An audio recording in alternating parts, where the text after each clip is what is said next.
দক্ষিণ আমেরিকায় চরম উত্তেজনা। মার্কিন গণমাধ্যম এনবিসি নিউজের চাঞ্চল্যকর খবর। মাদকবিরোধী অভিযানের আড়ালে তেল সমৃদ্ধ ভেনেজুয়েলার সামরিক হামলায় প্রস্তুতি নিচ্ছে যুক্তরাষ্ট্র।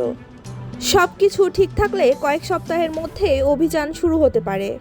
তবে প্রেসিডেন্ট নিকোলাস মাদুরো এটিকে নিছক মাদকবিরোধী পদক্ষেপ বলতে নারাজ।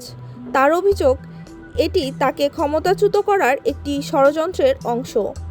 সম্প্রতি ভেনেজুয়েলার উপকূলে মার্কিন বাহিনী সন্দেহভাজন মাদকবাহী নৌকা ডুবিয়ে দেওয়ায় অন্তত 17 জনের প্রাণহানি তার এই সন্দেহের পালে হাওয়া দিয়েছে।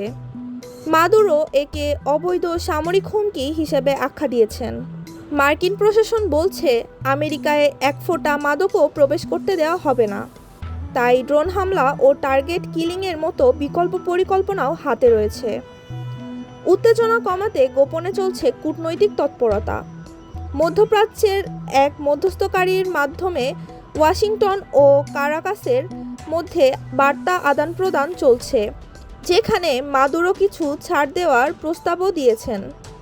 ভেনেজুয়েলার পররাষ্ট্রমন্ত্রী জাতিসংঘে এই মার্কিন পরিকল্পনাকে অবৈধ বলে আখ্যা দিয়েছেন এবং আন্তর্জাতিক সমর্থন চেয়েছেন। কিন্তু মূল প্রশ্ন একটাই, এটি কি সত্যি মাদকের বিরুদ্ধে যুদ্ধ, নাকি তেলের লোভে এক নতুন সাম্রাজ্যবাদী আগ্রাসন?